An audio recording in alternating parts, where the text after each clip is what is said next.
So you absolutely must read this article in the New Yorker, The Aging Student Debtors of America, because it really gives you a window into what the future holds if we don't cancel all student loan debt now. So if there's one thing that capitalists hate more than anything else, that's facing the consequences of their own actions. To give you a bit of a synopsis, we largely think of the student debt crisis as something that affects millennials or Gen Z, when in actuality, of the 45 million Americans suffering from student loan debt, 1 in 5 are over the age of 50. And between 2004 and 2018, the balances for these borrowers grew by over 512%. What I loved about this piece was that it centered on the stories of actual borrowers. The first one was heartbreaking. It was about a woman named Betty Ann who went back to school after being a teacher for many years. And it was not easy being an older student because her classmates bragged about the fact that they didn't have to pay their tuition. She borrowed just $29,000 in the 80s and she now owes over $300,000. She's 90 years old, y'all. Follow for part 2. You know, millennials get attacked a lot in the media for killing the restaurant industry, for killing the housing industry, for killing the baby making industry,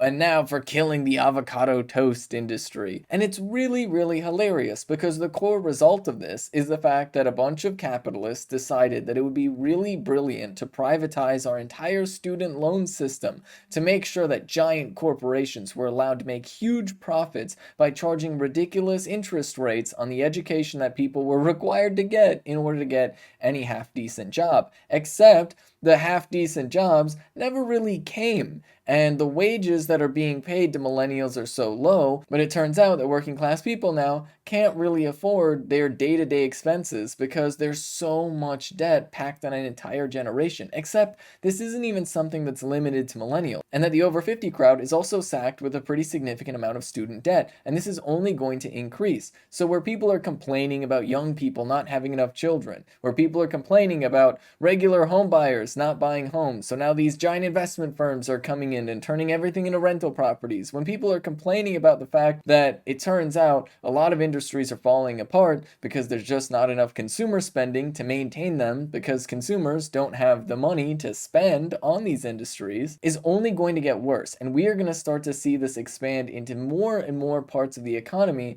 as people continuously are sacked with this extreme amount of debt. So on a systemic level, it is definitely just capitalists reaping what they have sowed. That is, hoping that they can create a desperate workforce that is so in debt that they feel like they need to work for any meager wage that they can get by with, ultimately causing the consumer economy that they depend on crumbling before their own eyes. But on an individual level, it's really, really heartbreaking because the debt that people is put into is just extremely soul-crushing. I mean, there are countless people out there who have literally paid more into their student loans than they originally borrowed, but they are still in debt because of the extreme interest rate that is put on it.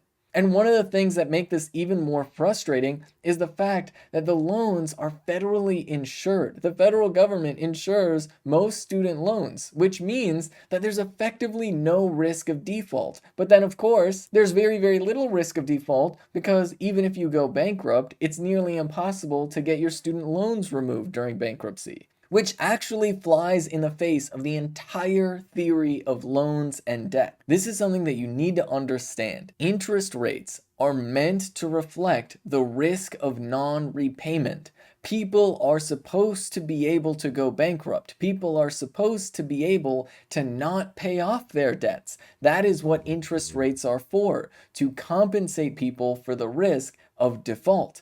But if people are not allowed to default, and then on top of that, there's a whole federal government backing these loans, then it just becomes a guaranteed profit, which really raises the question of why is there any interest rate at all? And that is because at the end of the day, all they care about is squeezing working class people for as much money as possible. And while people will turn around and say, oh, but if we forgive all this debt, it will cause all of this inflation, that is fundamentally not true. The money is already spent. The money has already been created. Think about it for 1 second.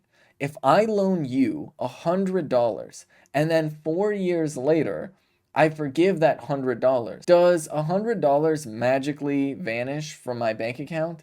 No.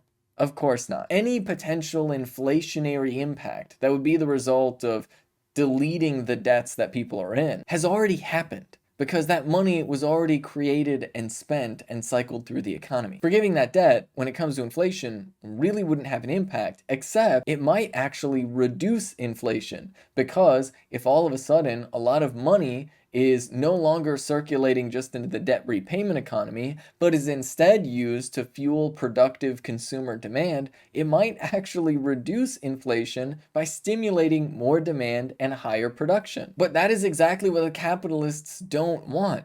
You see, inflation actually helps those who own capital, because the people who hold extreme amounts of wealth don't hold their wealth in dollars. They hold their wealth in stocks, bonds, and other capital assets like factories and real estate and things like that. So when the value of the dollar goes down, the value of their assets go up relative to the dollar. So rich people actually get relatively richer when inflation happens. This, of course, comes to a breaking point, though, when people don't have the ability to spend the money that they have on consumer goods to maintain the economy altogether. That's one of the reasons why the Federal Reserve, which consistently works to the benefit of giant corporations, likes to keep inflation around, but doesn't want it to be so high that it breaks the economy. At the end of the day, they're banking on inflation being a way to rob value away from your bank account to transfer it to them. It is essentially our entire system playing with fire, much like they're doing with this student debt crisis. They like the idea of an incredibly desperate workforce, but they don't want to face the consequences of their own actions when that debt balloons out of control and undermines our entire economy. Ultimately, the student loan system, much like most of the US economy,